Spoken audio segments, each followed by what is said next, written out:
Jennifer, can you hear us? I can. Okay, perfect. And then Vicki and Ryan.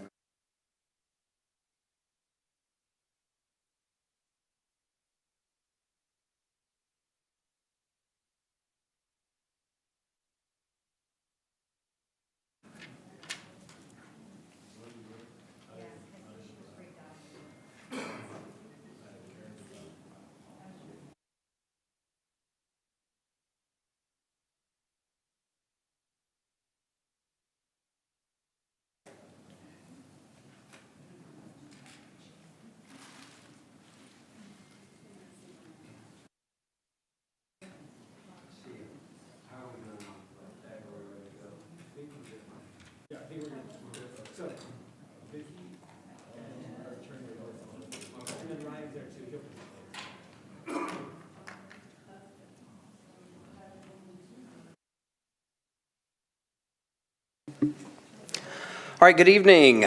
Welcome to our special meeting, January 26th, 5 p.m. Thank you all for being here. Madam Secretary, do we have you on the line? Yes, sir, I'm here. All right, good deal. What's the first item on our agenda, please? First item is public comment, and I will ask Mr. Stephen Downs or Omar Williams if either of them have received any forms for anybody to speak. Hey, Vicki, not to interrupt you, but I think we need to confirm a quorum. Oh, yes, ma'am. A quorum is present with just one member absent, Scott Kelly. Okay, and next item, please. Yes, Mayor, we So do have, public comment, do we have any forms? sorry, yes, Mayor and Vicki, we have 3 that have asked to speak. Okay. We'll start with Jason Eddington. Yep, Speak on item 3A. Yep, come on up, please.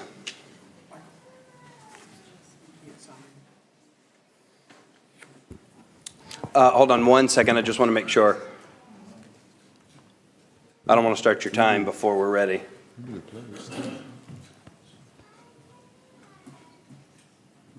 Should we do the pledge? I know that we're not We doing have that at our next votes meeting. on this. All right, cool. All right. Okay.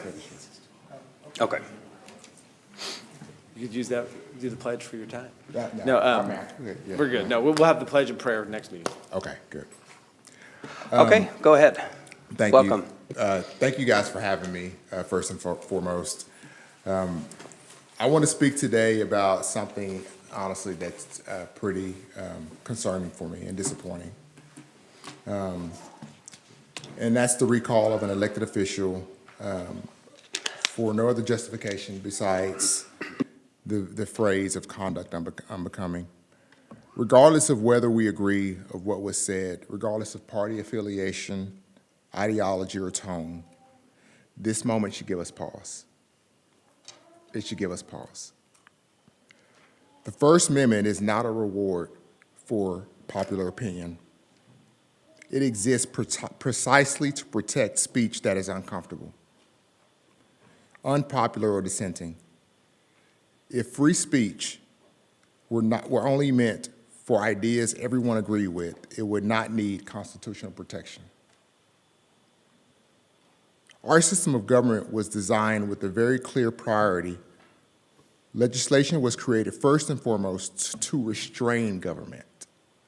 It was created to restrain government, not to restrain the inalienable rights of people. The Bill of Rights is not a list of permissions granted by the state. It's a list of limits placed on the state. When we forget that, we rewrite the entire purpose of our Constitution. And I'm a history person. I've studied history left and right. That's the idea behind it.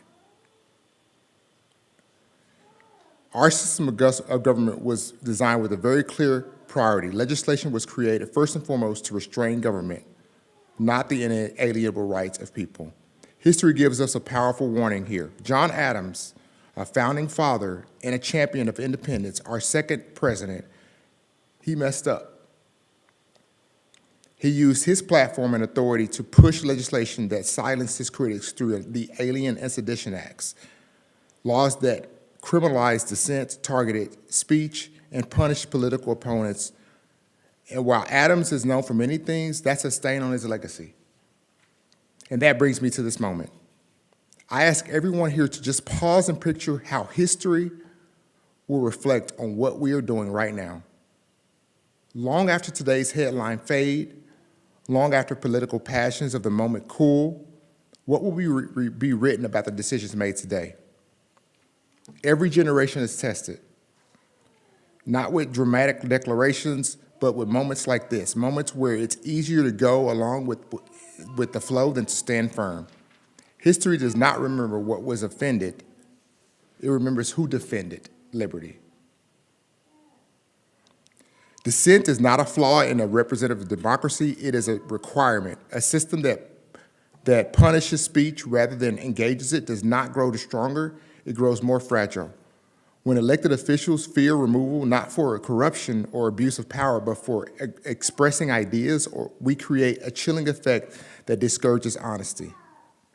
So I ask each of you, how do you want to be remembered? As people who defended the constitutional principles even when uncomfortable, or as people who allowed vague accusations to override foundational rights? Once dissent is discouraged, representation becomes hollow. And when free expression is treated as a liability instead of a right, democracy itself begins to erode. I'm asking each of you in this moment to do what you know is right. That's all I want, is to do what you know is right. We know why you're doing it. Ignore that and do what you know is right. Defend the First Amendment, not only when it protects voices we agree with, but especially when it protects those that we don't. Thank you.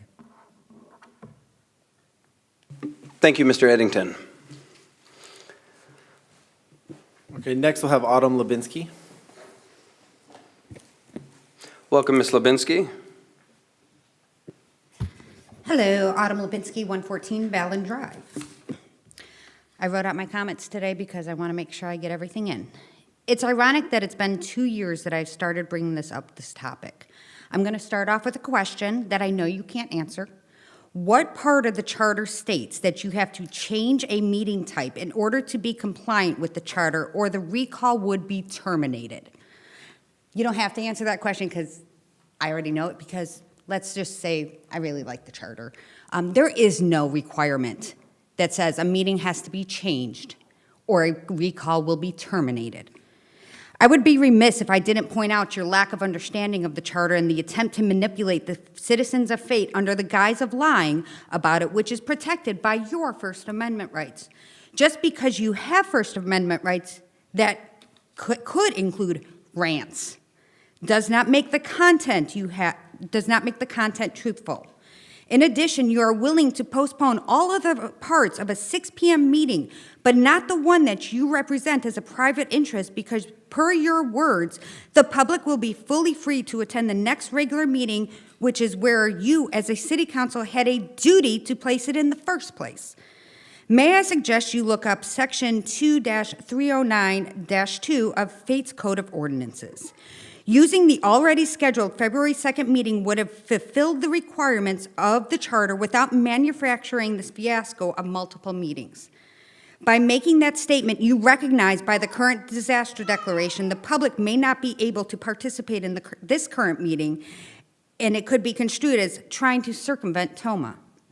TOMA is an act of literal compliance. The absence of case law or AG opinion does not make it legal, and when an opinion is issued, any votes can become voidable.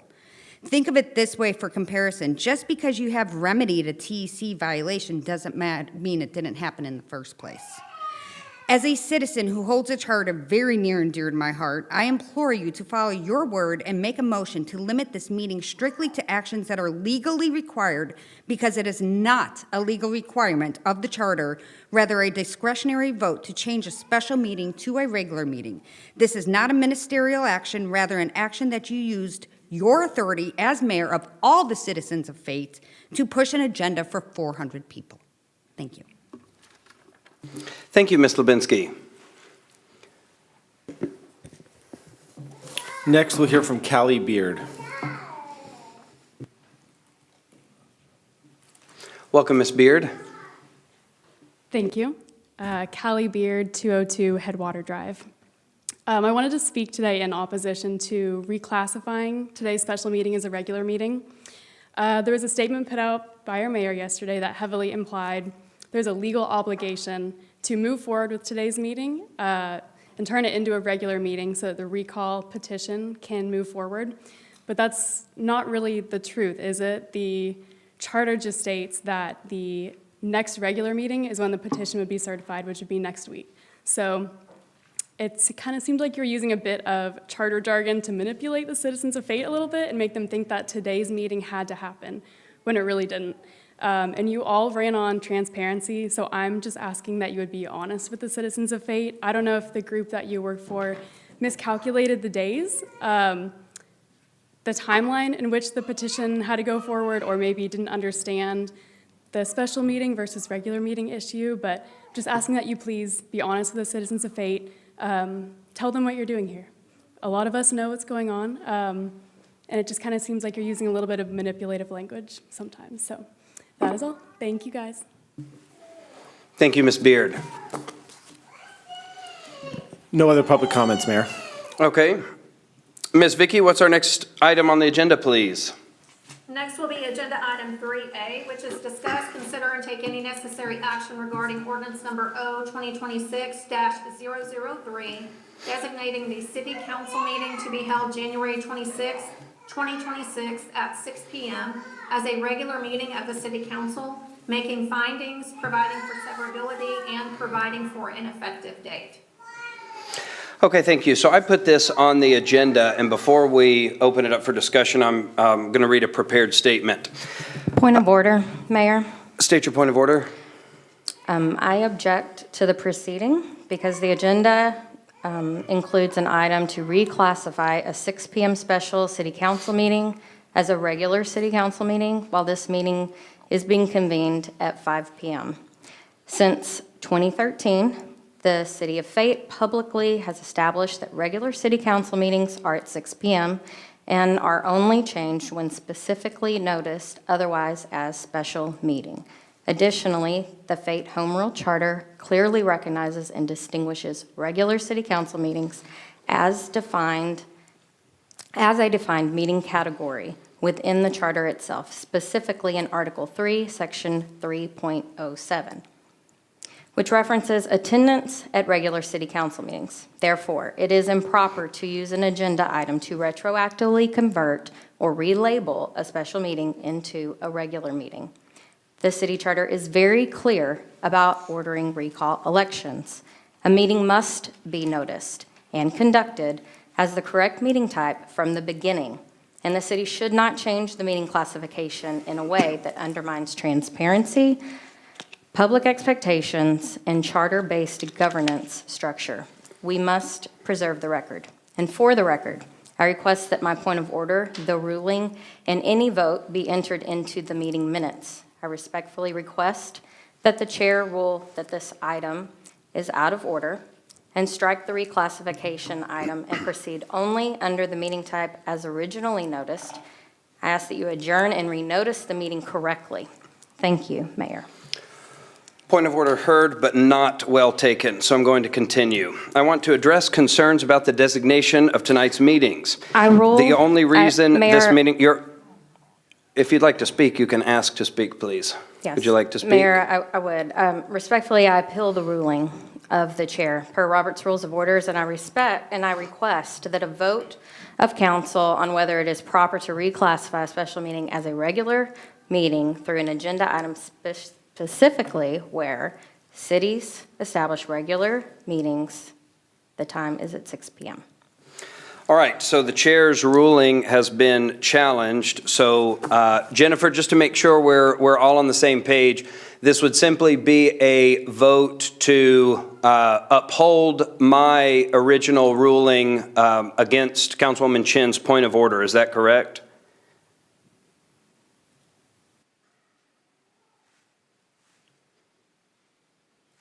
Jennifer? Oh, sorry, I didn't hit unmute. If you'll just give me a second to look at Robert's Rules of Orders, just give me a Sure. second.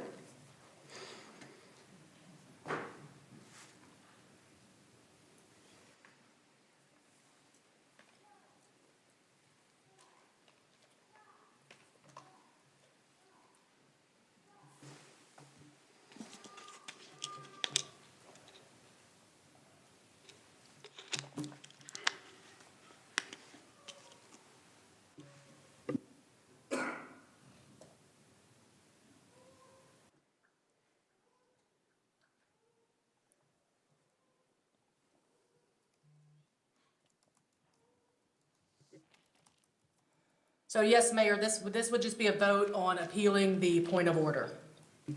So a vote in the affirmative would appeal the chair's ruling, is that correct? So there has been a point of order, it has been denied. The appeal, yes, an affirmative vote would overturn the chair's ruling. A negative vote would uphold the chair's ruling. Okay, so I'm free to just say all those in favor of reversing the chair's ruling, please indicate by raising your hand now. Okay, those opposed to overturning the chair's ruling, please indicate by raising your hand now. All right, the vote was 2 to overturn the chair's ruling, a vote by Councilwoman Chin and a vote by Councilman Harper. Those that voted to not overturn the chair's ruling were Mayor Greenberg, Councilman Manival, Councilman Hatley, and Councilwoman Huffman. The only reason this meeting was not originally labeled a regular meeting is because it was moved 1 week due to the federal Martin Luther King Jr. holiday. Nothing about the substance, timing, notice, or authority of this council has changed. Our charter requires certain matters to be presented at a regular council meeting. It does not require gamesmanship, calendar manipulation, or running out the clock to avoid lawful action. What is being proposed tonight is not a workaround, it is a correction.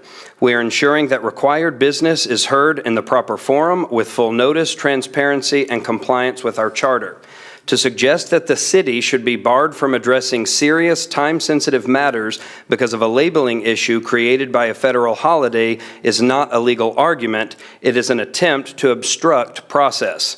This council will not allow procedural technicalities to be used to nullify rights granted to citizens under our charter. We are here to carry out the rule of law, not evade it. We will proceed accordingly. So, given our action item, I make a motion to pass ordinance number 0-2026-003, designating the city council meeting to be held January 26th, 2026 at 6 p.m. as a regular meeting of the city council, making findings, providing for severability, and providing an effective date. Do I have a second? I second the motion. All right, I have a motion and a second. Any further discussion? Yes. All right, Mr. Harper.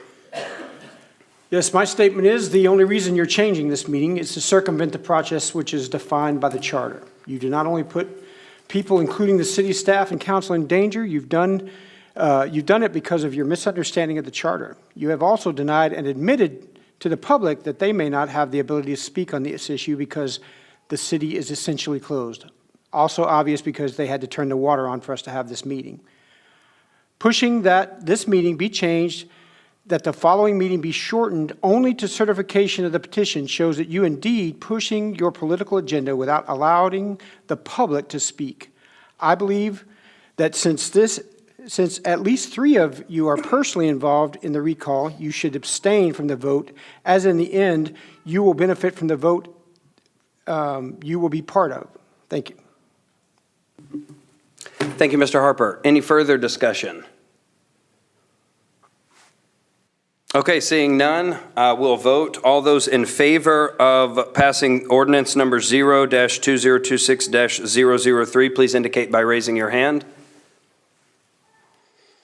All right, it's 4. Mayor Greenberg, Councilman Manival, Councilman Hatley, and Councilwoman Huffman. Those opposed, please raise your hand. All right, and it's Councilwoman Chin and Councilman Harper. So the motion passes. Thank you. Ms. Vicky, next agenda item, please. Next agenda item is number 4, adjournment. All right, do I have a motion to adjourn? I make a motion to adjourn. All right, do I have a second? I'll second. All right, thank you. Anybody want to discuss adjournment? All right, please vote. Those who are in favor of adjournment, please indicate by raising your hand. All right, motion passes 6-0. Thank you, we are adjourned.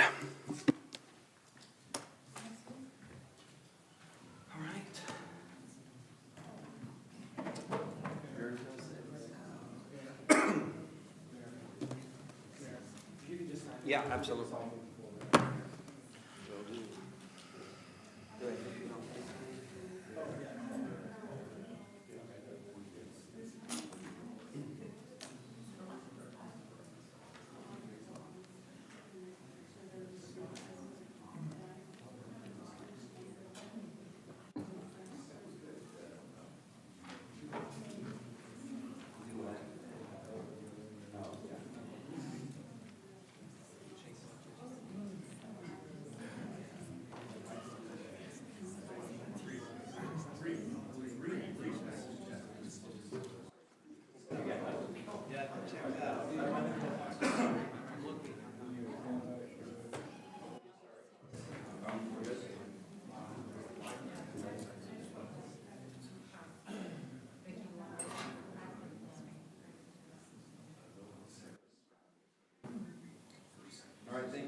All right, good evening and welcome to the 6 o'clock regular City Council meeting.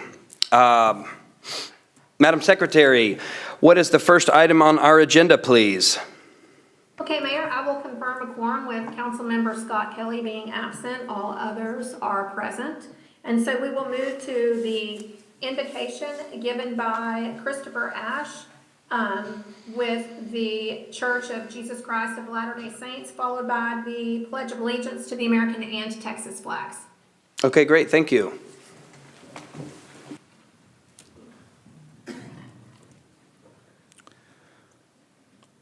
Our Father in heaven, we're grateful this evening for the many blessings that we enjoy. We're grateful for the freedoms we have in this country and the community in which we live. We're grateful for a constitution to protect those freedoms.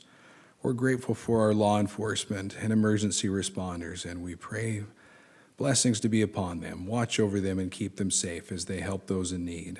We pray blessings upon those that may be struggling with the cold or loss of power. Help us to identify their needs and to meet them. We're grateful for these city leaders, and we pray for them. We pray blessings of judgment and wisdom. Help them to do their job and to bless and guide the affairs of this community and the needs that need to be addressed. We pray in all things that we may look to Thee and that we may have love for Thee, our God, and for our neighbor. Help us to treat others appropriately. And we pray for these things in the name of Thy Son, Jesus Christ. Amen.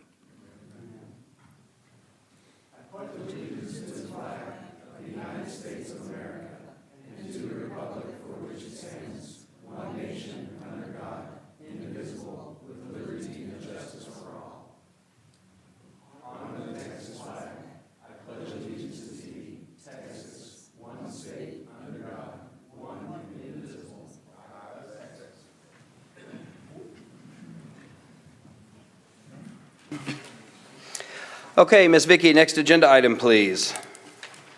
Next is agenda item 3, presentations, and both 3A and 3B are going to be rescheduled for the February 2nd meeting. So we will move to agenda item number 4, which is public comment, and Mr. Stephen Downs will let us know if anybody signed up to speak. Okay, thank you. Mr. Downs?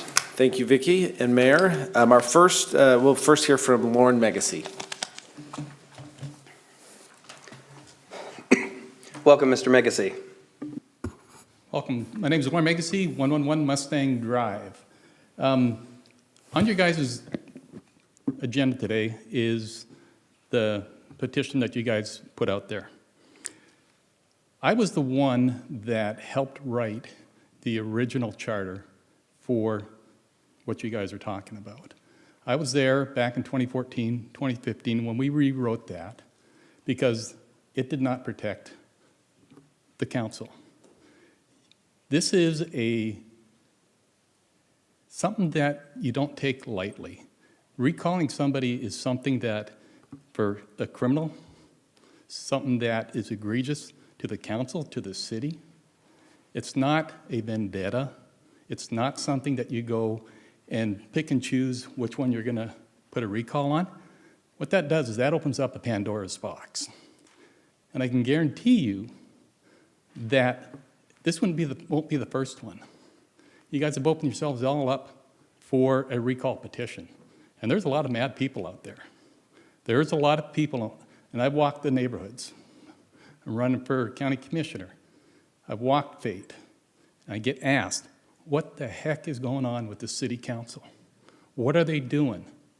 City council right now has a very negative reputation in this county. And that's sad. You guys got to be better than that. You represent us. You don't represent your own individual agendas or whatever. You're to be above that. And if you don't like somebody on your council, I've had people on my council I couldn't like, but I still found a way to work with them. And Mayor, that's part of your responsibility, is to work with the council that the people who voted that person in needs to be on that council. You guys don't get to decide, I don't like her, so I'm going to vote her out and do a recall on her. The way you do that is at the ballot box, at election time. You have someone, and you guys have all done this, You have somebody out there that will run against that person to replace them. Recalls are something that you do not take lightly. It is something that this council, I think you guys lost your way on that. Do I agree with everything Cody says? No. I don't agree with what Councilman Hatley says, or Mr. Manaville, or you, Mayor, or Mark, or you, Ms. Huffman. But that doesn't call for a recall on somebody. You guys got to be better representing the citizens of Fate, because what you're doing right now is you're ticking a lot of people off, and it's not a good thing for the county. I hope you guys think about what you guys are doing. Do the right thing. Let it be decided at the ballot box, not through a recall, but through let the voters decide. They put Cody in. Councilman Chin, she was voted in. Did I agree with her being voted in? No. I campaigned against her. But they voted her in, so she has a right to be sitting there. Not having someone else say, no, I don't think she's going to do that, because somebody's going to do the same thing to you guys. And that's not a threat, but that's the way things are shaping up to be. And we don't need that in Fate. We need unity. We need people out there that are going to lead us into where you guys said you were going to take us. Not into fights, not into arguments, bickering back and forth. So I hope you guys do the right thing. I hope you guys realize that once you open this door, you can't close it. Thank you. Thank you, Mr. Megacy. Next, Autumn Lubinsky. Welcome back, Ms. Lubinsky. Autumn Levinsky, 114, so, Valen Drive, sorry. Now I get to be real. Forget the charter, the announcements of what's actually in the charter and what is said to be in the charter. These are my real thoughts. So this is a sad day for the city of Fate. We have a mayor call a special meeting during a catastrophic weather event to reclassify a meeting to push through a recall that he personally led because his team did not understand the timing or the rules of the process. Just for point of reference, if you would have actually understood the charter, that petition would have had to been turned in December 23rd, just so you know. When every other municipality in region is closed, the mayor has to save face. And all of this because of him being offended by social media posts that are in line with comments made by the recallee during her campaign. I guess they don't teach about sticks and stones in school anymore. What it all boils down to is process matters. Understanding and following the documented process matters. Changing the process because you didn't understand or like it to push through your agenda is an abuse of power. And to address your previous statement, the only calendar manipulation many of us see is the one that you initiated for your private interest.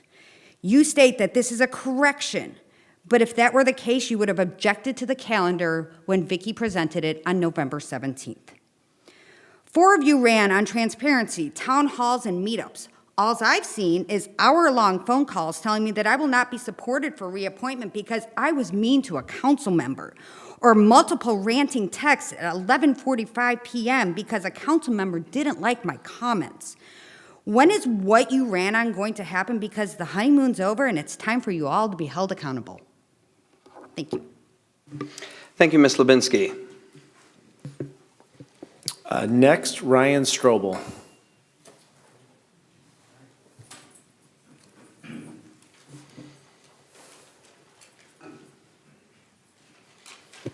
Welcome, Mr. Strobel. Thank you, Mayor and City Council members alike. It's certainly refreshing considering the temperature in the room, but it's certainly refreshing to hear that there's a lot of my citizens of my community that seem to share the same opinions that I do about what we are talking about mostly today. I know there's several agenda items, but we know what the elephant in the room is.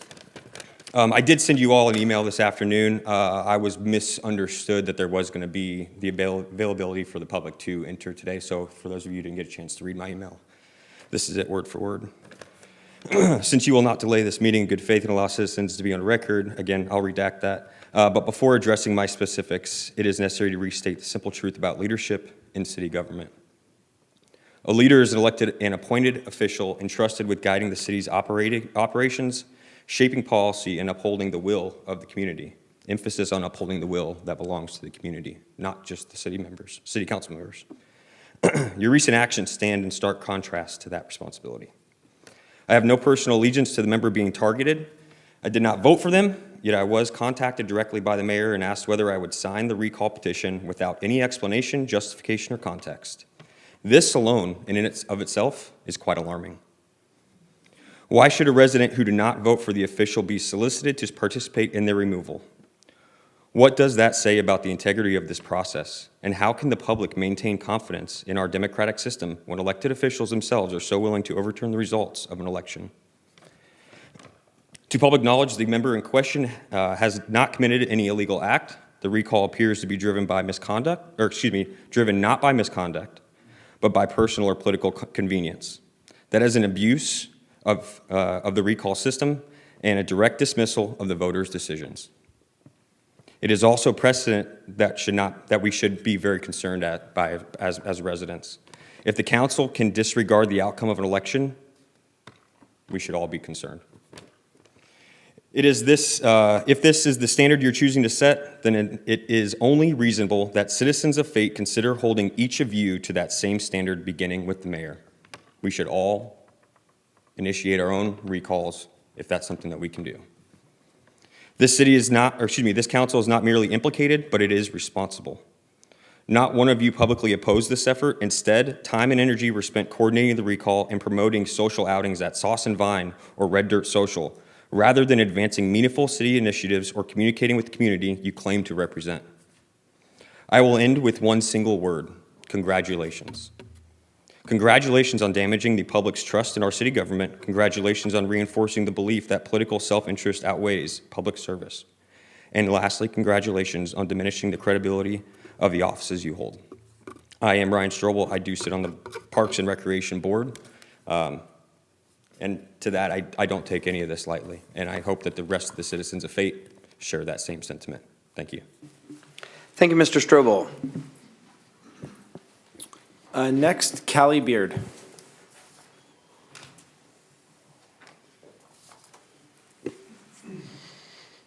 Welcome, Ms. Beard.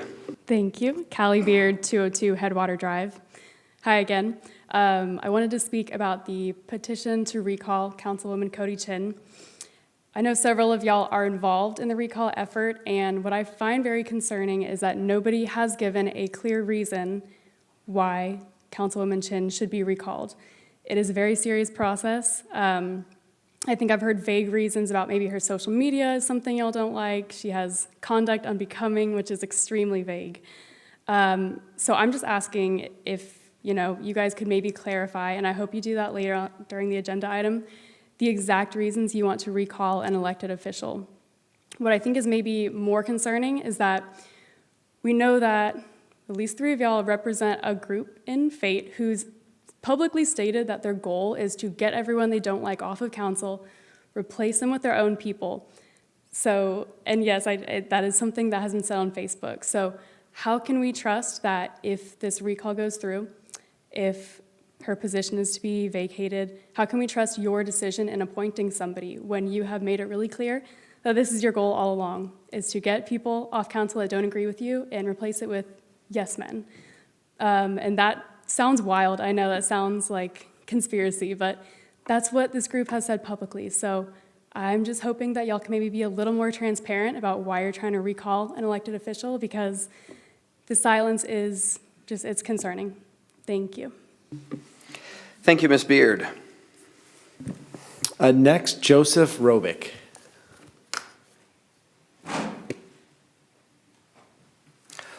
Welcome, Mr. Robick. Hello, Joseph Robick, 560 Reed. I'm here as a resident who cares about transparency, fairness, responsible governance in our city. I'm here to speak against the recall of Cody Chen. I think this is a gross misuse of powers. A recall is supposed to be here for extreme circumstances, and this is by no means an extreme circumstance. I can't believe this is even being brought up at all. We, as voting members, voted her in, and now y'all are deciding 7 members and/or spouses of you guys who sit up here have signed this petition, and that is wrong. That is not something you need to take lightly. You are here because of us. You are here because we voted you in. You're not here to do your own thing. You're here to do what you campaigned on, and that is what Ms. Chen has been doing. Some of you have completely got into office, turned around, and started going against everything you ran for, and that is wrong.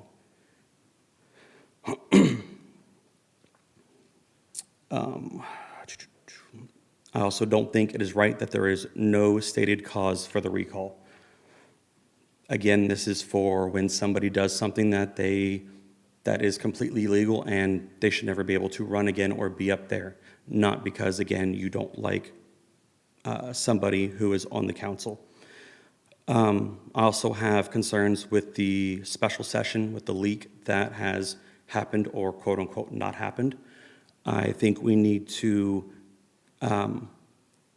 get a group of people together and look over the executive session notes, and we need to go ahead and figure out what was done, what was said, and start the process for removal of the people who have violated the executive session.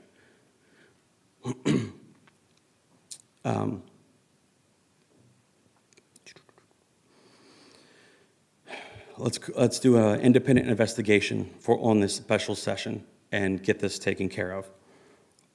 Also, I want to talk about recording, one council member or another, or even possible multiple recording other conversations. I think that is absolutely ridiculous. This is a full transparency. You're not here to try to catch somebody else in what is said behind closed doors. And then having this special session on top of a snow day where all other fate businesses and even fate city ordinances are all shut down and working from home or doing what they can, yet you have y'all in here and getting police escorts to make sure you get here safely. That is a misuse of public funds. That is a misuse of our DPS system. We should not be having you guys in here at all. We should not be here at all tonight, period. It should have been rescheduled, just like everybody else here in Fate who is closing because of this weather. Thank you. Thank you, Mr. Robick. And last, we'll have William Marcus Chin. Welcome, Mr. Chin. Thank you.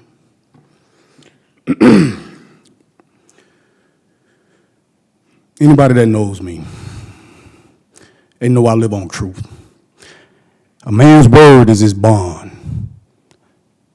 A man, you can ask my sons, a man got 2 things when he come in this world.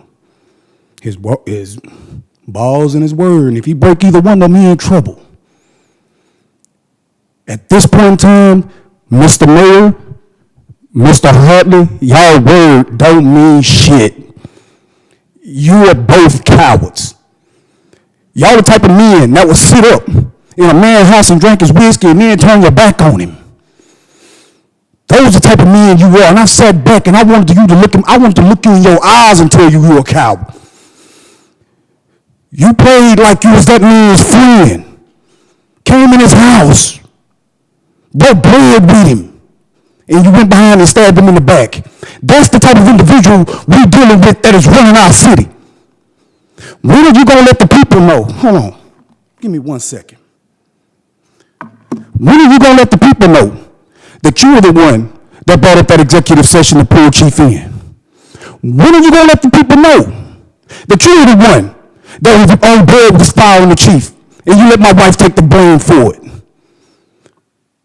When are you going to let the world know, Mr. Hadley, that you was the one that threatened Michael Kovac's job? When was you going to let the world know? When was Michael Pipkins going to report that? When are y'all going to let the world know? Y'all always talk about how intimidating and all that type of stuff. Why sit up here and lie about y'all when I could kill you by telling you the truth and leave you breathing. That makes no sense. I don't have to lie. Chief Lombard, you know me. When have you ever known me to lie? Ask yourself that. It's a lot of things these people can say in this town about me. But there's one thing they can't say, is that I'm a liar. Prove me wrong. Thank you, Mr. Chin. No further public comments this time. Okay, what's our next agenda item, please? Ms. Vicky? Next will be agenda item number 5, which is the consent agenda. Okay, do I have a motion on the consent agenda? I make a motion, we pass the consent agenda. Okay, I have a motion. Do I hear a second? Second.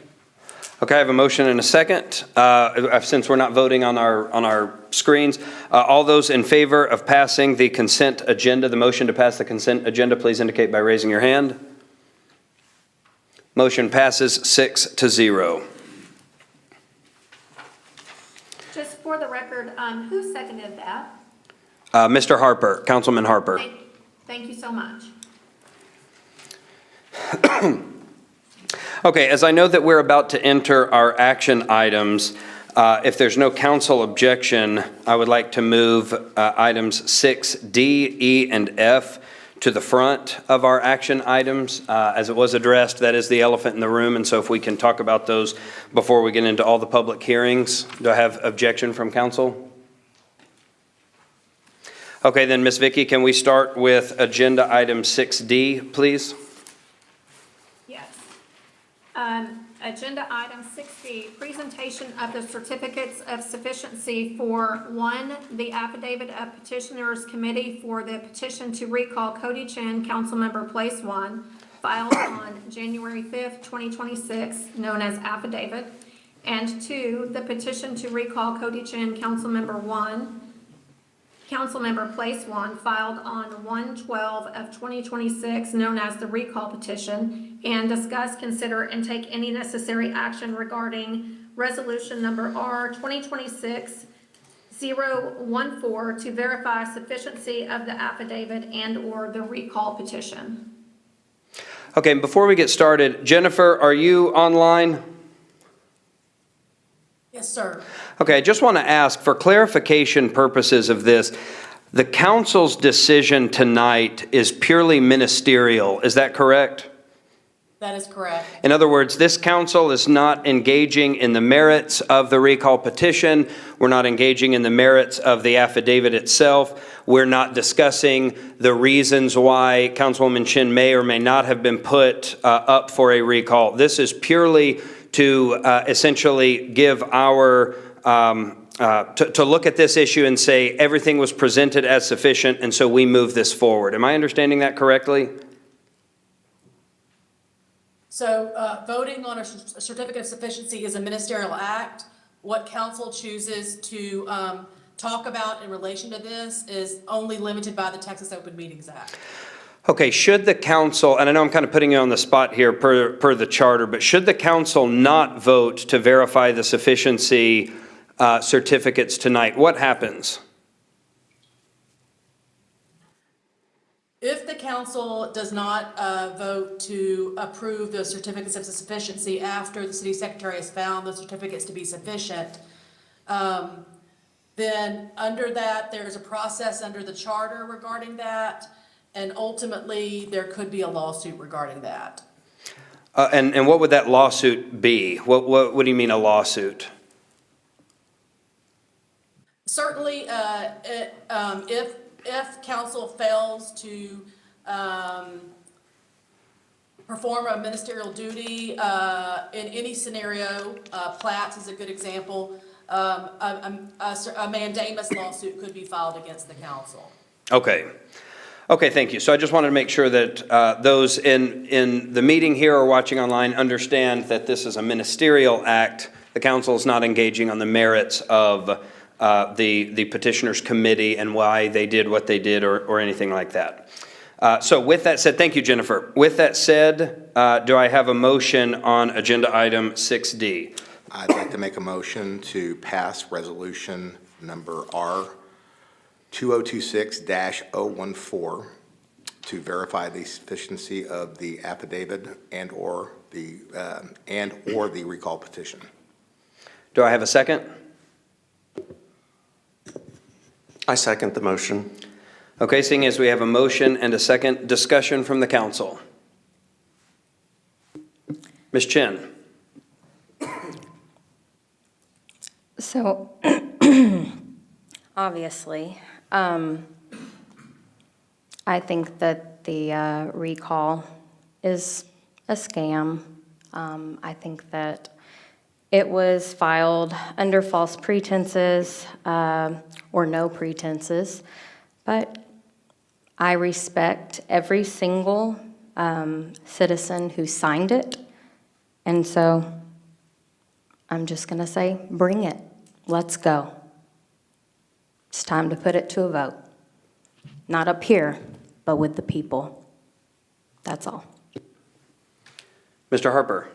Yes, I would just also like to say to the public that a positive vote from someone on this does not indicate that their support for this petition. So a positive vote only verifies that what Vicky has done is certified and appropriate. So by no means should a positive vote from a council member mean that that person supports the recall.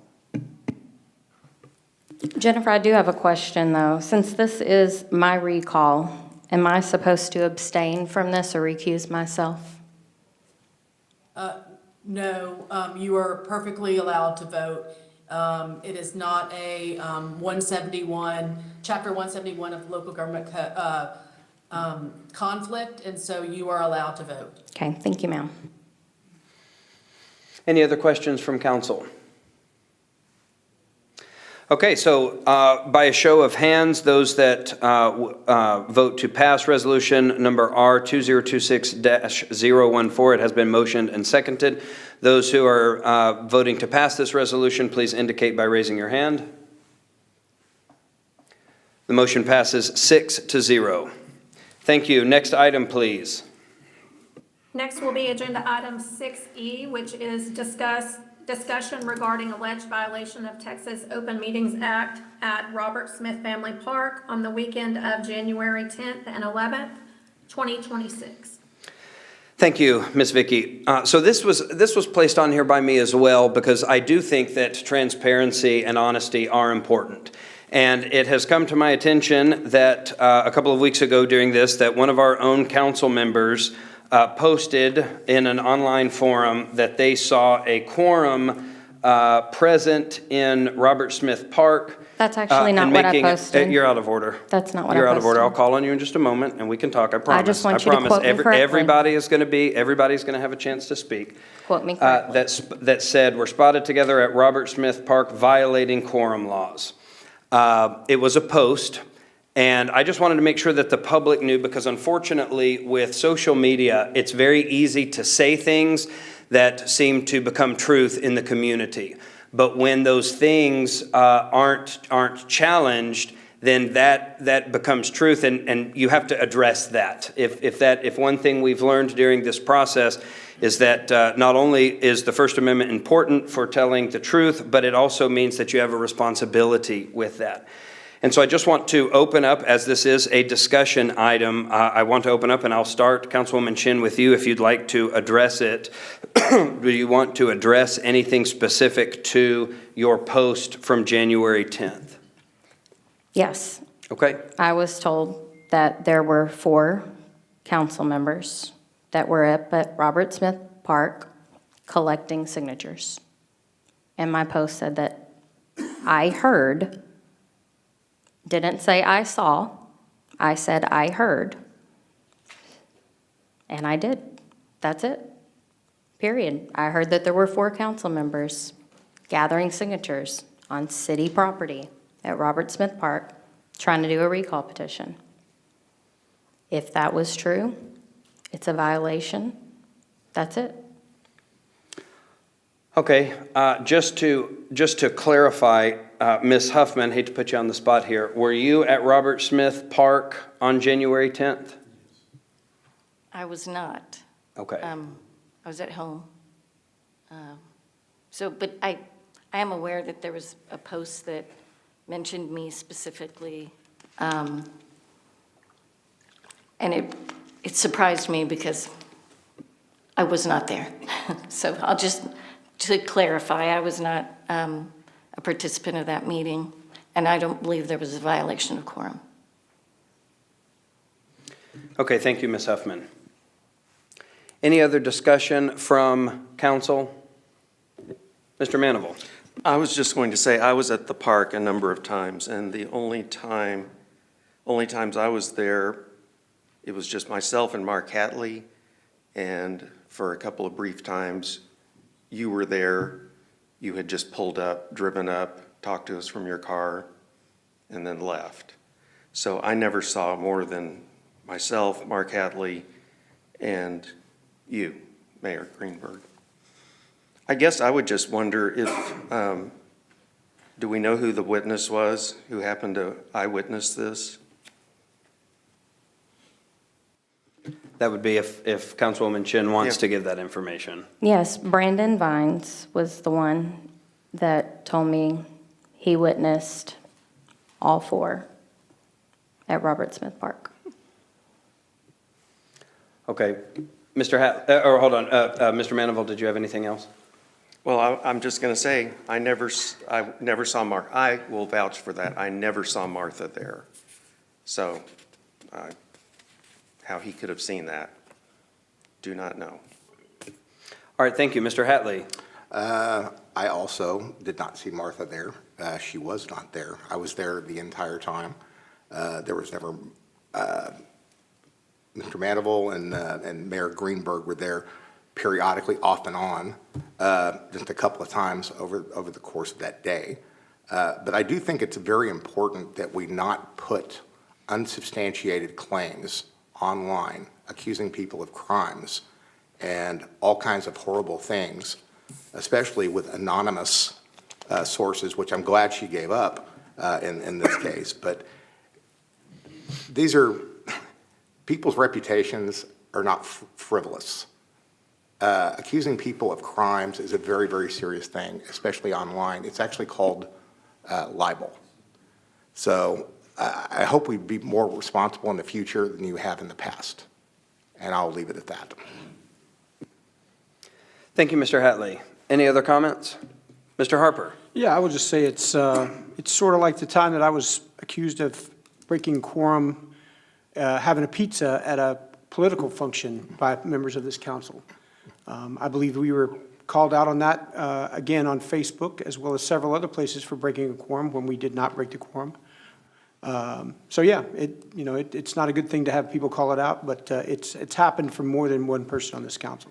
To be clear, you are saying that it was inappropriate for Councilwoman Chin to post that because it was like a previous engagement of that regard. I'm saying that any time that somebody posts something false, if they post something false, I don't know, I wasn't part of this conversation with Councilwoman Chin, so completely outside of my purview, but I was part of the conversation about the pizza party that we had that was part of the Katrina Pearson campaign that did not bring quorum, but we did have an agenda item on that very thing because of a council person misstating that there was a quorum present when there was not.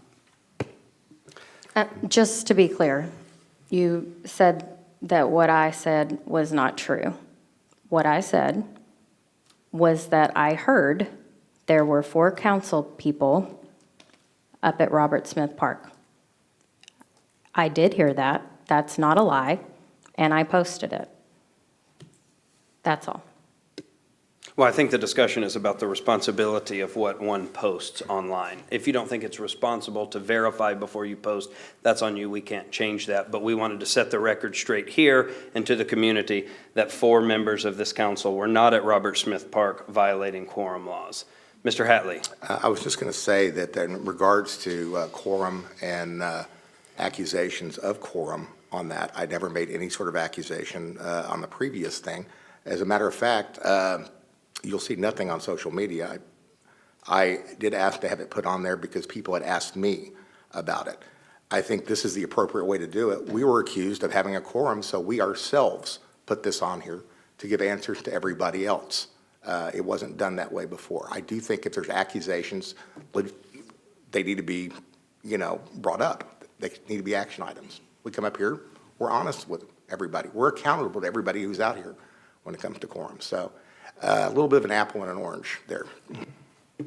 Ms. Huffman. I think really the goal of this discussion is to clarify the situation that there was not a quorum. I wasn't there. I was sent an image of the post, and it was very emphatic, and I didn't want people to have misinformation. So I'm glad it was put on the agenda for tonight. And the way you state things can be so enthusiastic and draws people in. And unfortunately, it was misinformation this time. Thank you, Ms. Huffman. Any other discussion? Yeah, I think that when a citizen brings a concern to me and they are stating that they think that there is a quorum, and I point it out to the public, that's me being transparent, not incendiary. But I'm glad to find out that you were not there and that you were not a part of the recall petition. So, thank you. That's clarified. Okay, any other discussion on this agenda item? I think we can all take away that it's important to verify things because unverified statements are not transparency. All right, Ms. Vicky, next item, please. And next is agenda item 6F, which is discussion regarding the cost of an additional ballot item if added to the May uniform election. Okay, thank you. So I put this on the agenda item as well, and one of the reasons why I wanted to discuss this is because, again, with social media, a lot of information goes out online to everyone, and some discussions were made about the cost of having an election in May. Now, it is my understanding that there has been a little bit of shift to a discussion of November, but as our agenda item specifically says, the May uniform election, and by the time we had made this agenda, this is all we can discuss today. But I wanted to make sure that the citizenry knew. I know our former mayor has posted I guess an online op-ed talking about the tens of thousands this would cost. I've seen some things in the 30,000 range that this would cost the city. And so I wanted to discuss what an actual additional ballot item would cost, i.e. this recall, if added to the May uniform election. And Mr. Hatley, I understand you have some information you would like to share about this particular item? Yes, I've had several conversations with Christopher Lynch, the head of Rockwall Elections, and he went over very carefully what possibly, if any, cost would be. If there were going to be a May election, the cost would literally be limited to the amount of time that Vicki and Samantha went to verify the signatures at the portals, which would run somewhere between $25 to $50 an hour. And I'm told it went in the ballpark of 5 hours. So that's well under $500. That is not in the $1,000 of range.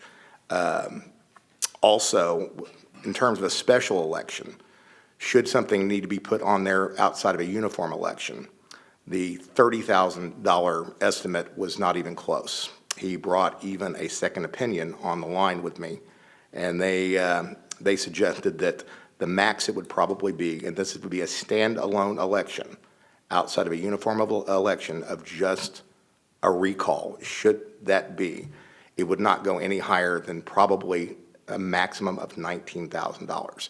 But that is not the case here. Okay, thank you. And Mr. Kovacs, I'd like to ask you, because I know you and I had discussed this, as far as strictly the May uniform election, putting a ballot item on that May uniform election, obviously we see from the county side, from the city side, are there significant costs in the tens of thousands to 30,000 range? No, just if it's just a May election? Correct. There isn't. It's distributed amongst the parties, so it depends on. The biggest factor is how many other cities or counties are having an election, and can you spread the costs of what it costs to run the election. Okay.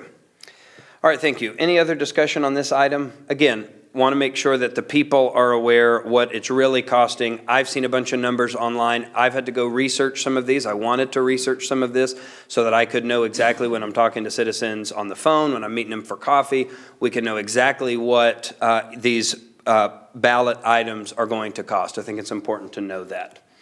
Mr. Harper. Yes, I noticed you keep mentioning the May election. So I know there's not a cost involved in the May election, but if for some reason the recall petition does succeed in the May election, that would force us into an election in November, because our charter says that you can appoint someone until the next available election. So the next available election would be from May till November. Mr. Kovacs, what would it cost us to put something on the November election? I think Chris Lynch's estimate's probably pretty close. So $19,000.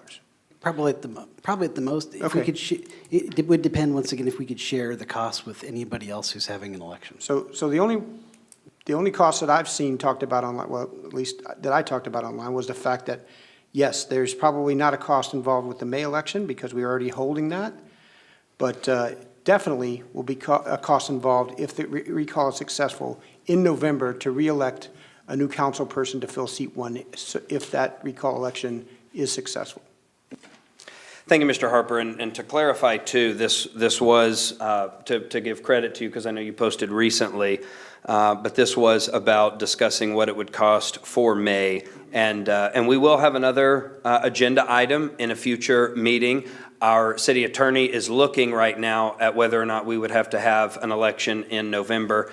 I know that when we've had a council member in the past that was appointed, there was no election in November for that.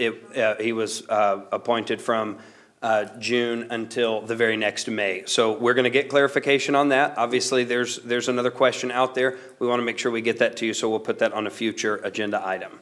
Mr. Hatley. No, I was just going to state that Chris also mentioned that if we wanted to get a definitive number on something in November, look at 2020's runoff in December, where it had to be moved into that. The cost on that would probably be the most accurate. Okay, thank you. Ms. Chen.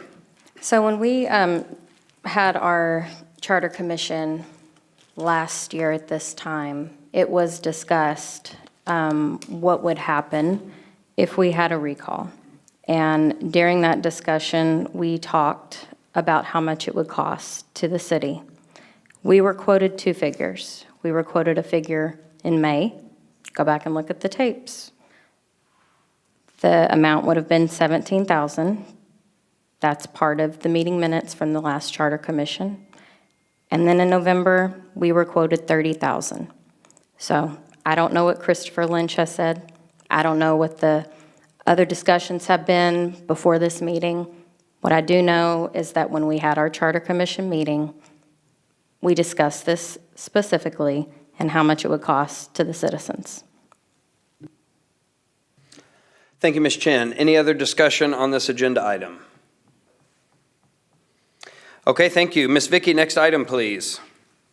Okay, we will move back to agenda item 6A, and that is an application for an amendment to the Infinity Marine specific use permit. And the case number is SUP 25-003.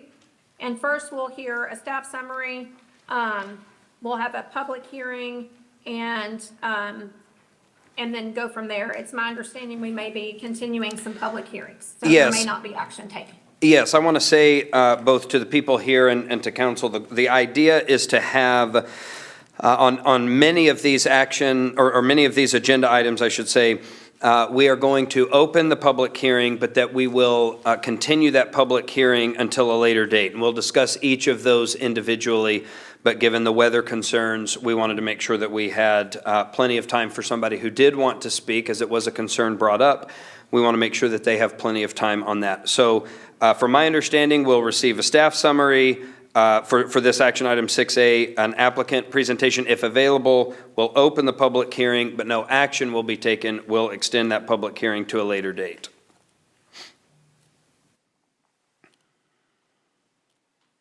Thank you, Mr. Mayor and Council. Can you all hear me okay? Yes, sir. All right, thank you. My name is Ryan Wells. I'm the Director of Planning and Development Services. I'm working from home this evening. Thank you for making that opportunity available to us so we didn't have to risk dangerous driving situations. I will be giving the staff presentation for this specific item 6A. This is the Infinity Marine Specific Use Permit Amendment. I'm going to go ahead and share my screen so that this can be made available to everyone while I give the presentation. One moment.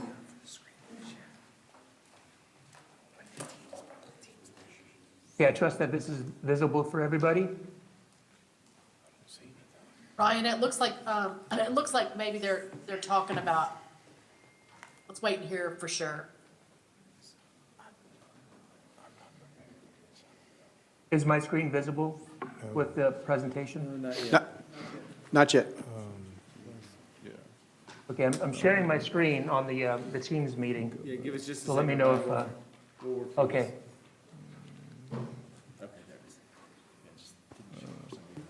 There it is.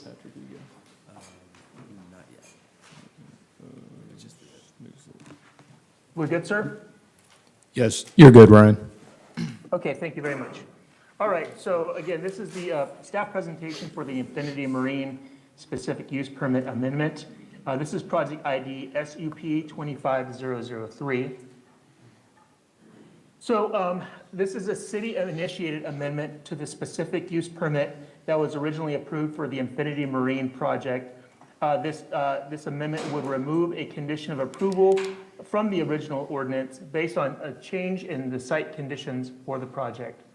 A little bit of background, the Infinity Marine zoning and specific use permit were both approved at the same meeting on October 4th, 2021 through ordinances O-2021-038 and 039. The specific use permit included numerous conditions of approval, including condition A, which is shown here at the bottom. Specifically within this condition, there was a requirement to construct an 8-foot tall solid masonry wall along the southern and eastern property boundary. In addition to that, there was a requirement to install a single line of vegetation along those same southern and eastern boundaries within the property that would reach a minimum height of 15 feet with the intention that that would provide additional screening and sound attenuation. So the property in question is shown here. The original plat is from 1984, and that plat included 10-foot wide utility easements along the outer boundaries of all the properties, including this one. It's shown as highlighted so that you can see where they're located since the plat isn't particularly legible. In 2021, the site plan for the Infinity Marine project was submitted, and we approved it on May 25th, 2022. This site plan included that required line of screening trees along the southern and eastern boundary of the property, as you can see on the image on the right. Note that normally we don't allow trees to be placed in easements.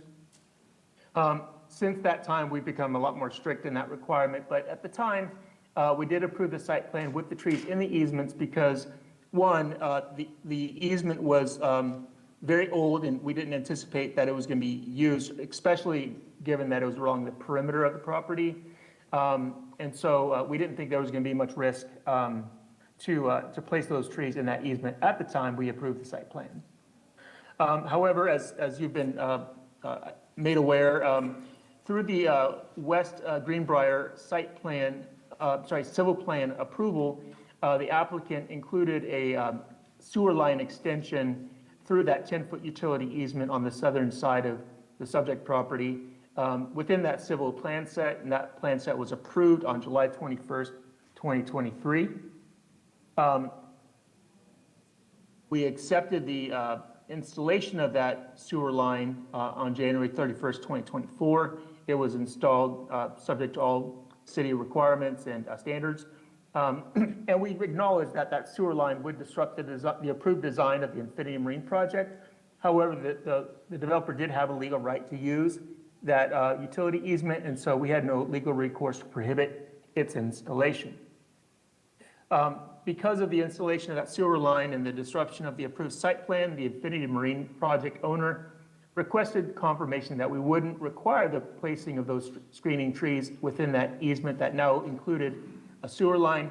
That's because the planting of the trees over the sewer line would likely cause future issues with the sewer line, and those trees would ultimately have to be removed should there be any maintenance activities or repair activities on that sewer line in the future.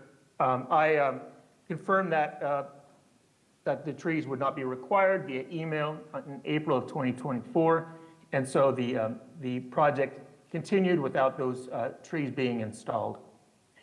So the amendment before you tonight is just to kind of clean up the original specific use permit conditions to remove that screening tree requirement from the ordinance.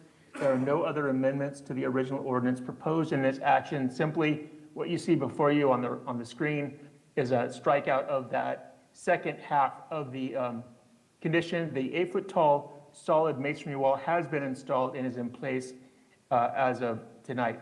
So the Planning and Zoning Commission did hear this item at their last meeting and unanimously recommended approval of the amendment being presented tonight. And with that, I will end my presentation. I don't have any other information, and there is no applicant because, again, this is a city-initiated amendment to the SUP to clean up the original ordinance. I'm happy to take any questions you may have. Any questions from council? Okay, thank you, Mr. Wells. So no applicant presentation. All right, so we'll open up the hearing, the public hearing at 6:52 p.m. And I make a motion to continue this public hearing. Mayor, I just wanted to make sure that there's nobody in the audience who wishes to speak on this item. Oh, there are not. Okay. Thank you, Ms. Ritchie. I appreciate you keeping me on the straight and narrow there. Okay, so I move to continue this public hearing for February 2nd, 2026. Do I have a second? I second. Okay, a second by Ms. Huffman. Any discussion? All right, please vote on the motion to continue this public hearing until February 2nd, 2026 by raising your hand, please. The motion passes 6-0. All right, next item, please, Ms. Vicky. Next will be agenda item 6B, which is an application for an amendment to the Lafayette Crossing Plan Development to update signage standards, case number ZR 25-015. Ryan Wells will give a staff summary and then public hearing. Okay, thank you. And I will just mention too, our applicant is he is available in the call. I believe he's in Houston, but available if any questions were to come up. Yeah, the applicant doesn't have a formal presentation, but we did invite them to join us just in case questions do arise. So just please let me know if that's the case after I give the staff presentation. So I'm going to go ahead and share my screen once again so that I can give the presentation on this item.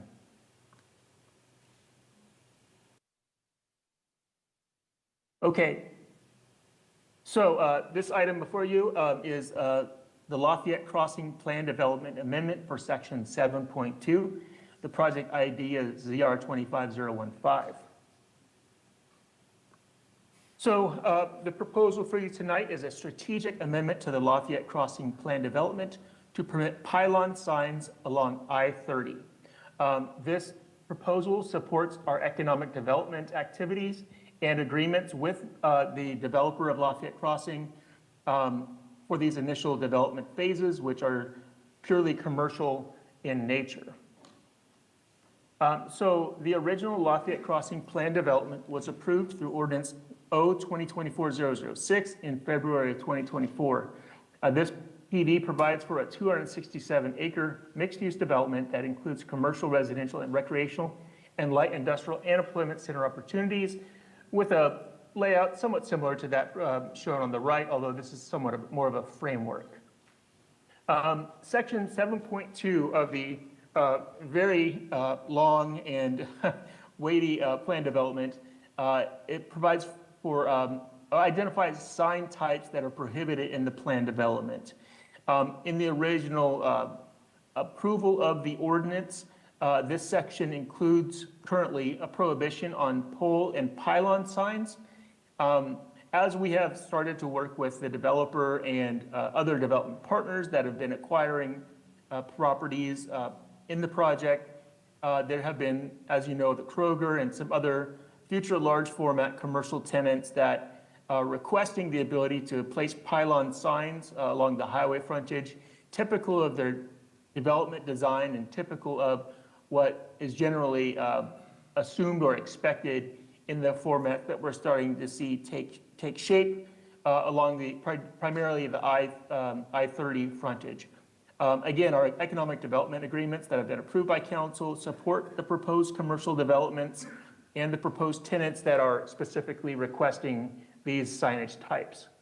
So the proposed amendment, again, is specific to section 7.2 of the plan development, which will permit pylon signs within the I-30 corridor as defined in FATE UDO, section 8.2.2C, which I'll show you in a moment what that specifically is, and subject to a maximum of 6 pylon signs for the entirety of the PD. This retains the prohibition on pole signs, which we have a prohibition for pole signs across the city. So the I-30 corridor referenced in the previous slide refers to the area within the city limits located within 400 feet of the center line of I-30. That's actually a regulation within our sign code. And the image on the right shows you what that means. So basically the area shaded in blue is the area that is limited, to which those pylon sign placements are limited. There's also other spacing requirements in the sign code that would apply, but this is the only area where those pylon signs would be able to be located.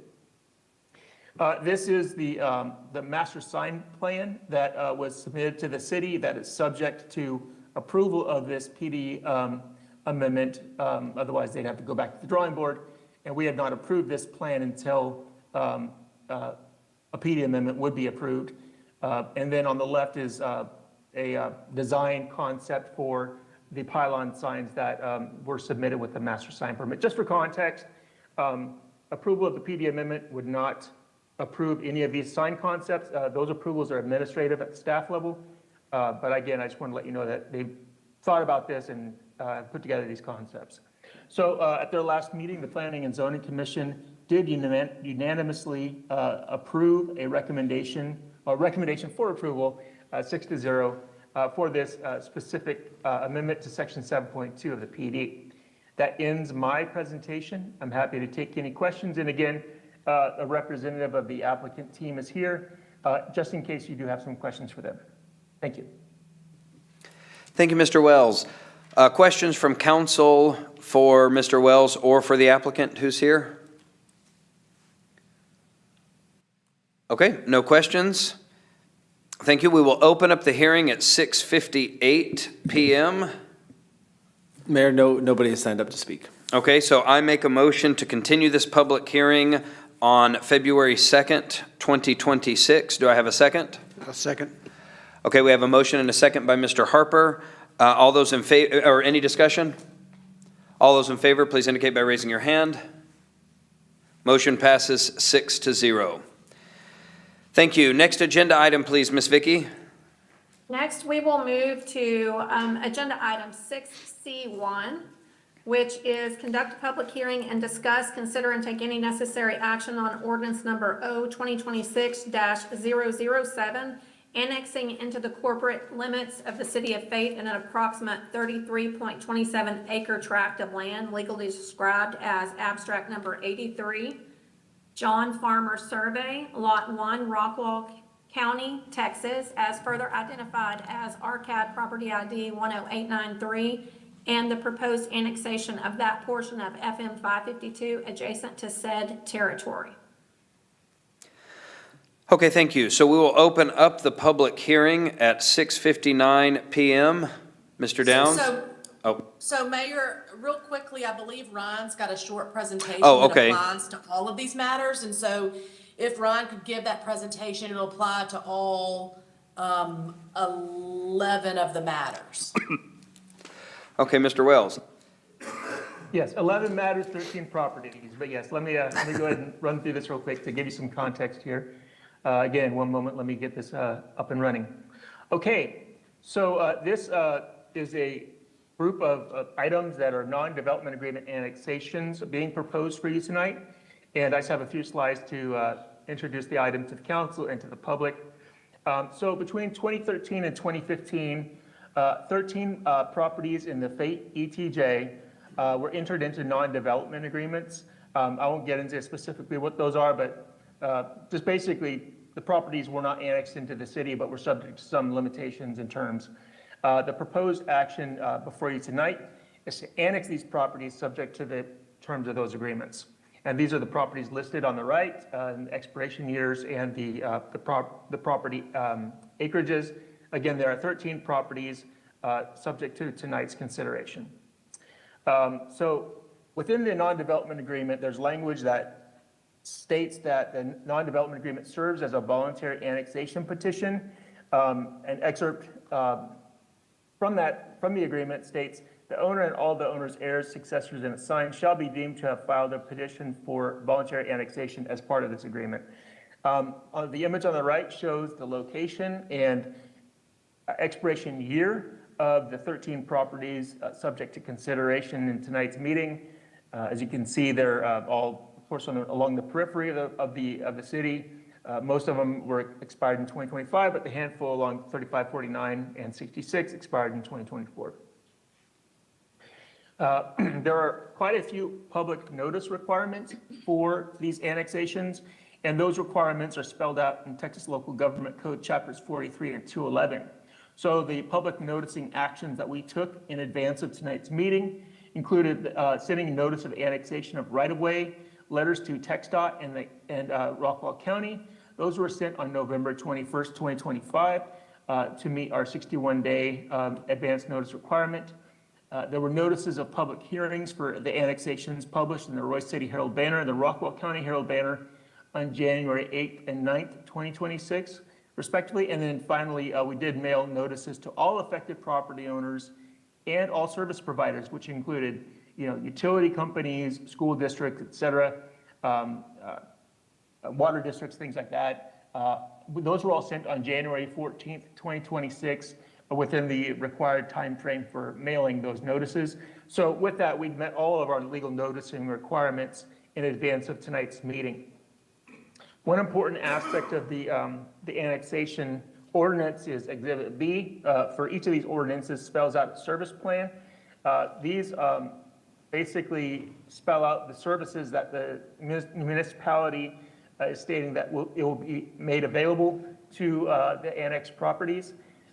So again, municipal facilities and services to the annexed area will be provided or made available in accordance with the service plan. We shall provide the annexed tracts the levels of service infrastructure and infrastructure maintenance comparable to the levels available in other parts of the city of Fate with similar topography, land use, and population density. The services will be provided by any method or means by which the city provides services to any other areas of the city, including the city's infrastructure extension policies, and that may include duties on part of the private landowner with regard to such services.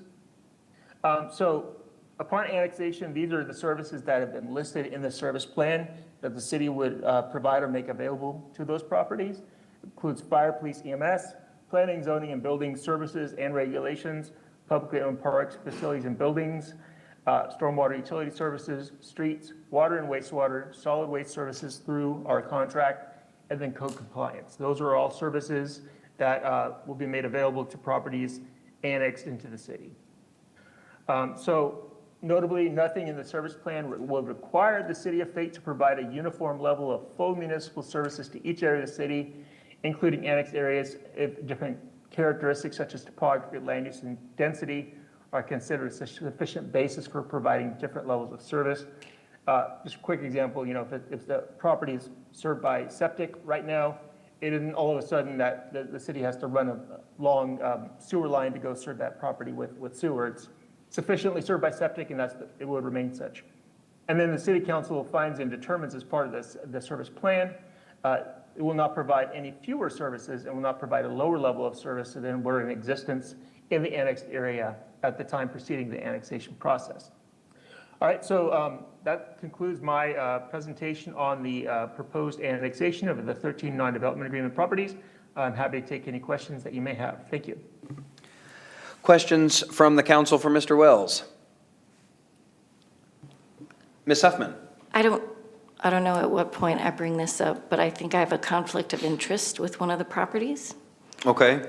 At 549 and 66. So I recuse myself from the vote.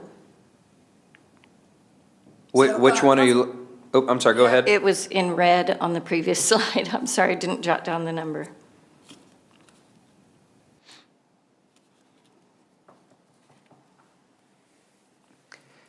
It was the property on the map in red, is that what okay. Yes. So Ryan is looking right now to see if he can determine which one you're speaking of. And what we'll need to do is get you an affidavit of substantial interest for you to execute. And then as you're aware, and thank you for pointing that out, Councilmember Huffman, on that particular item, you wouldn't participate in any discussion or take any vote. But let's find out from Ryan which one it is.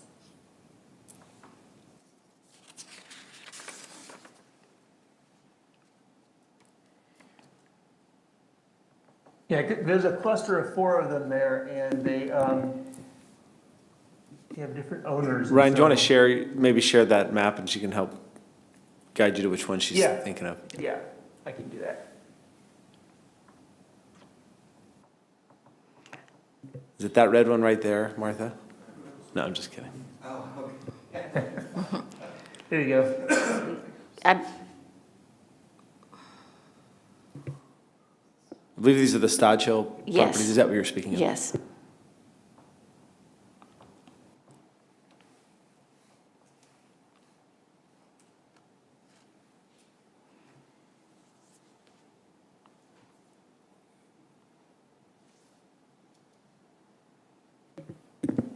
I'll have to pull something else up to identify the owners, because these are just providing the legal description of the properties. So And, Ryan, I believe the legal descriptions are in there, so I believe we're talking about item number 5. So we're talking about, I believe, C5. And double check me, Ryan. C5. Jennifer, you're referencing the property ID, right? In correspondence with the map? Yep. And so I think it's C5, C7. 7, yeah. I believe 6. 6-2? Yeah, C6, thank you. And, Are you, Councilmember Huffman, are you indicating that all 4 of these properties are subject to Yes. the conflict? They will yes. all be excluded? Yes. Okay. yes. Okay, I was trying to identify one of those or 2 of those, so that helps a lot. Yeah. So it looks like it's 5, 6, 7, and I'm missing one. Let me see. I think it's 8. No? All right, whoever finds it first wins. I'm not seeing the 83,532. Oh, no, that's 7. There's only 4. So There may be 2 in one of them. There are. There are. So, okay. So it's just 5, 6, and 7. Is that correct, Ryan? Let me double check. Yeah, because it 5, looks like, okay. yeah. 5's got 2. 115 and 83531, okay. 6 is 11227, and 7 is 83532. So those would be the 3 items that Councilmember Huffman is referencing. Yes. Thank you so much, Councilmember Huffman. We appreciate it. And I'm guessing, so since we're just voting to extend the public hearing, this would be a recusal at the later date as well. We'll just need to make sure we get that. But yes, thank you, Councilwoman Huffman, for bringing that to our attention. And then, Mayor, no comments to speak in any of these public hearings tonight as well. Okay, and just to make sure, Jennifer, since we had the staff presentation that was kind of a blanket for everybody, and then we had Stephen Downs just communicate that nobody's here for everybody, do we do these each individually, or can we kind of chunk some of these together? No, you need to do them each individually. And just as a reminder, on 8 and 9. 8 and 9. Requested a different date. But, so if we'll just start with number 1 and go through, that'd be great. Okay, so for agenda 6C1, We will open up the public hearing at 7:10 PM, and I move to continue this public hearing on February 2nd, 2026. Do I have a second? Second. Okay, Mr. Harper seconded. Any discussion? All right, please vote on the motion by raising your hand. Motion passes 6-0. Next item, please, Ms. Vicky. Next is 6C2, conduct a public hearing and discuss, consider, and take any necessary action on ordinance O 2026-008, annexing into the corporate city limits of the city of Fate an approximate 13.73 acre tract of land, legally described as abstract number 83, John Farmer Survey, Tract 1, Rockwell County, Texas, further identified as RCAD property ID number 51577. Okay, thank you. So we'll open up that public hearing at 7:11 PM. And I move to continue this public hearing on February 2nd, 2026. Do I have a second? Second. Okay, Mr. Hatley seconds that motion. Any discussion? All right, please vote on the motion. Motion passes 6-0. Thank you. Next item, please, Ms. Vicky.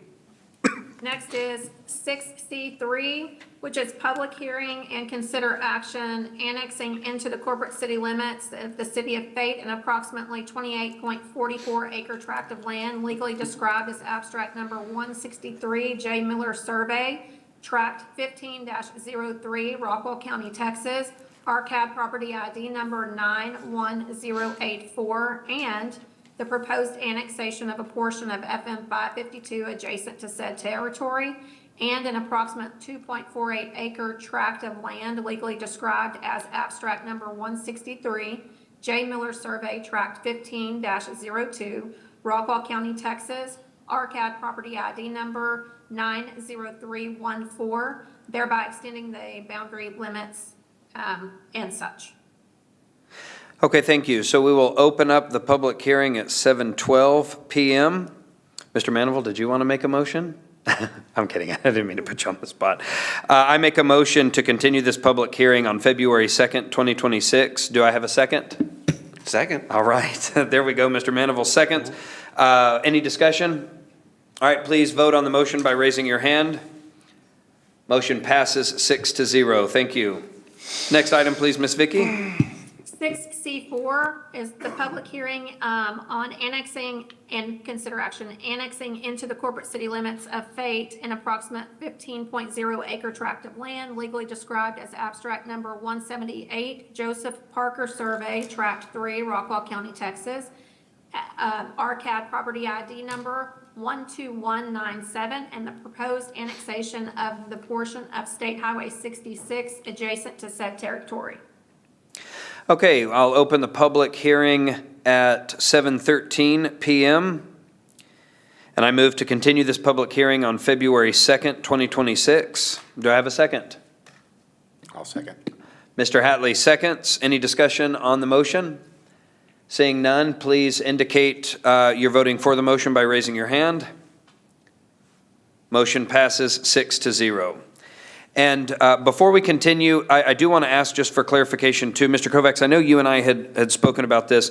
One of the reasons why we're going ahead tonight to open up all these public hearings rather than just pushing these, obviously no one's here, nobody's here to speak, is because of the difficulty in then sending all of these notices out, contacting the local papers, having to reset this whole process. So it's beneficial to be here tonight and do this, to open these so that we don't have to, it doesn't push us off too much for future issues. Yes, sir, correct. And then with all the different changes in state law, a lot of these tracks, they could have been in the process of forming a mud or annexing from the ETJ, et cetera. So that could put unusual amounts of density in the county to include things like apartments or track homes and so forth, trailer parks, other type uses.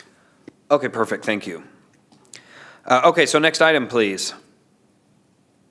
Next is 6.5, conduct a public hearing and consider action annexing into the corporate city limits of the city of Fate an approximately 20-acre tract of land legally described as abstract number 120 Irvine Survey, Tract 11-01, Rockwall County, Texas, RCAD property ID 11195, and the proposed annexation of that portion of FM 3549 adjacent to said territory, and the approximate 30-acre tract of land legally described as abstract number 120 Irvine Survey, Tract 34-06, Rockwall County, Texas, RCAD property ID number 83531, and the proposed annexation of that portion of FM 3549 adjacent thereto. Okay, thank you. I'll open up the public hearing at 7:15 p.m. And make a motion to continue this public hearing on February 2nd, 2026. Do I have a second? Second. Okay, I have a second from Mr. Harper, Councilman Harper. Any discussion? All right, seeing none, please vote on the motion indicated by raising your hand. Motion passes six. Wait, real quickly, I believe that this is one that Councilmember Huffman can't vote on, correct? Yes. Oh, she can't vote even to extend the public hearing? That's right. Okay. Okay, do we need to do the vote over? Yes, please. Okay, so this is, the motion is to continue the public hearing for agenda item 6C5 until, or to move the public hearing to February 2nd, 2026. Well, and just to be clear, you're continuing the public hearing until February 2nd, 2026. What did I say? I'm sorry? Moving it. Okay, continuing the public. See, Martha, you voted on it and you got me off my flow here. Continuing the public hearing to February 2nd, 2026. All those in favor of the motion, please indicate by raising your hand. Motion passes 5-0 with 1 abstention. Okay, next item, please. Mayor. Next is Oh, six. hold on, Ms. Vicky, 1 second, please. Quick question. An abstention is still a vote. Abstaining is still a vote. Wouldn't it be a recusal of that vote? So to be clear, Councilmember Huffman's going to file an affidavit of substantial interest, and so a lot of people say the word abstention, but really what it is an affidavit has been filed. Okay, so I guess the question, though, is, and it's a good question, is she abstaining, just for record purposes, is she abstaining or is she recusing herself? So, go ahead, Vicki. If she's left the dais and she's not participating, the minutes will reflect that she's recused herself from the vote. Okay, thank you. Okay, next item, please, Ms. Vicky. Item 6C6, conduct a public hearing and consider action annexing into the corporate city limits of the city of Fayette an approximately 31.743 acre tract of land legally described as abstract number 120 Irvine Survey, tract 34-01, Rockwall County, Texas, RCAD property ID 11227, and the proposed annexation of that portion of FM 3549 and State Highway 66 adjacent to said territory. Okay, thank you. We'll open up the public hearing at 7:18 p.m. And I move to continue this public hearing on February 2nd, 2026. Do I have a second? Second. I have a second from Mr. Manival. Any discussion? All right, please vote on the agenda item by indicating by raising your hand. Motion passes 5-0. Okay, next agenda item, please. 6C7, conduct a public hearing and consider action annexing into the corporate city limits of the city of Fayette an approximately 16.225 acre tract of land legally described as abstract number 120 Irvine Survey, tract 34-07, Rockwall County, Texas, RCAD property ID 83532, and the proposed annexation of that portion of 3549 and State Highway 66 adjacent to said territory. Okay, thank you. I'll open up the public hearing at 7:19 p.m. and make a motion to continue the public hearing on February 2nd, 2026. Do I have a second? I'll second. Mr. Hatley seconds the motion. Any discussion? Seeing none, please vote on the motion indicated by raising your hand. Motion passes 5-0. Thank you. Next agenda item, please, Ms. Vicky. Next is 6C8, conduct a public hearing and consider action annexing into the corporate city limits of the city of Fayette, Texas, an approximately 53.81 acre tract of land legally described as abstract number 67, J. Delgado Survey, Tract 1, Rockwall County, Texas, RCAD property ID 10635, and the proposed annexation of that portion of I-30 adjacent to said territory. And All right. Mayor, this item and the next item, staff would ask that the council would continue this till March 23rd, 2026. Understood. Thank you, Ms. Jennifer. So I will open the public hearing at 7:20 PM and move to continue this public hearing on March 23rd, 2026. Do I have a second? I second. All right, Ms. Huffman seconds the motion. Any discussion? Seeing none, please indicate your vote for this motion by raising your hand. Motion passes 6-0. Thank you. Next item, please. 6C9, conduct a public hearing and consider action annexing into the corporate city limits of the city of Fayette, Texas, an approximate 5.871 acre tract of land legally described as abstract number 42, James R. Briscoe Survey, Tract 5, Rockwall County, Texas, RCAD property ID number 10387, and the proposed annexation of the portion of I-30 adjacent to said territory. Okay, thank you. I'll open up the public hearing at 7:21 PM and move to continue the public hearing on March 23rd, 2026. Do I have a second? I'll second. Have a second by Mr. Harper, Councilman Harper. Any discussion?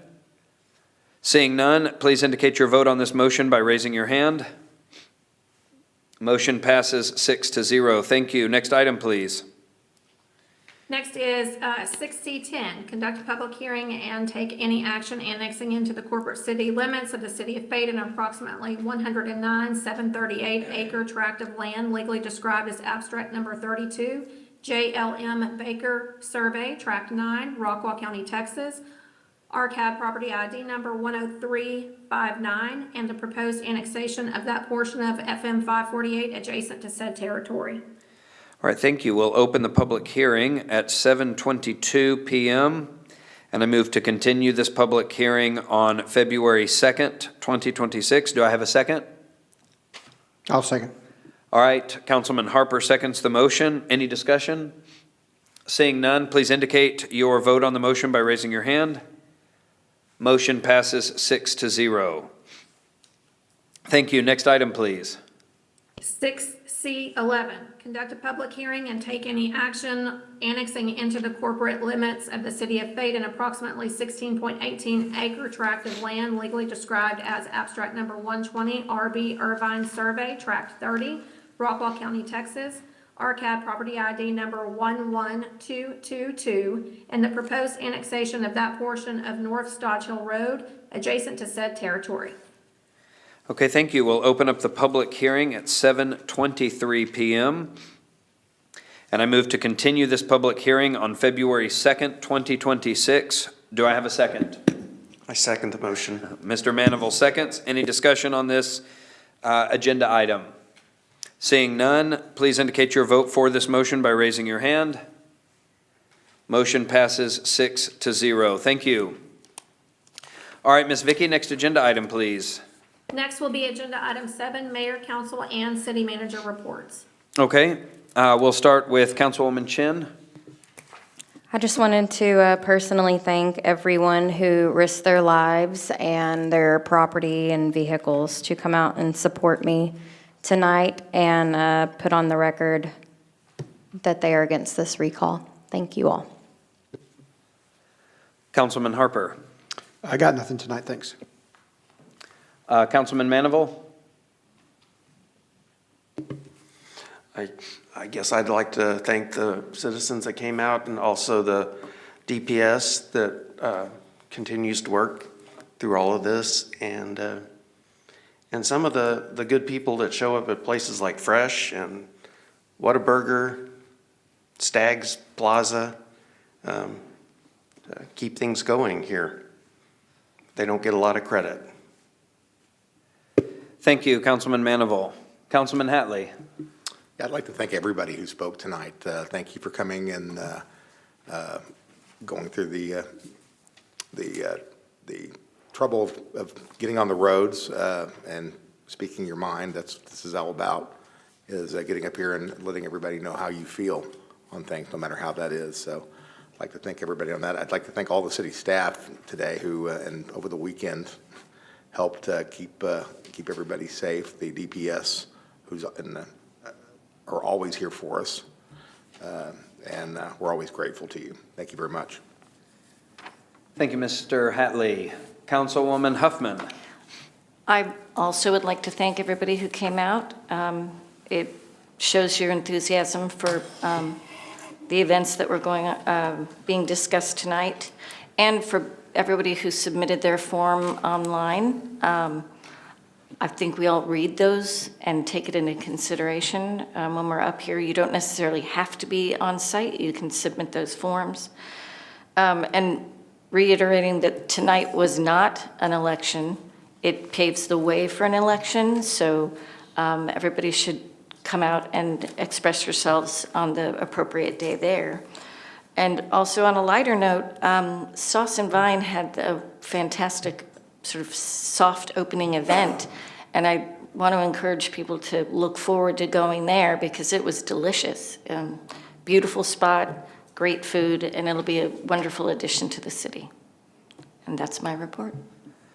Thank you, Councilwoman Huffman. At this time, I'll give my report. Something quick. During all of this snow and everything, my dear sweet wife and I and our family got to go to several of our local Fate businesses that remained open, and it was very telling because while there weren't as many people in there, our businesses here in Fate that really make Fate something special. Anytime they might have to shut down or anytime the roads might be a little bit iced, people don't go out as much. So let's be sure to show them some extra love over the next week or so that we can make sure to help them out. The big chains will be just fine, and we are certainly grateful for them in our community as well. But places like Red Dirt Social, where we were able to go to Dark Ritual, those kinds of places really make Fate special. And so I want to make sure that we help them out whenever we can. Thank you. Mr. Kovacs. Yes, sir. Also, thank you, DPS, for all your work out there. And shout out to Public Works as well, who really put in a lot of effort keeping water and sewer going and roads. And thank you to Rockwall County for 8,000 pounds of sand. And we'll see you all on February 2nd, next Monday. Okay, thank you. Ms. Vicky, next item, please. Item 8, adjournment. All right, do I have a motion to adjourn? I make a motion, we adjourn. All right, Mr. Harper made a motion to adjourn. Do I have a second? I second. Councilwoman Huffman seconds. Any discussion? Seeing none, we'll have to do this one by hand as well. All those in favor of adjournment, please indicate by raising your hand. Motion passes 6-0. We are adjourned. Thank you.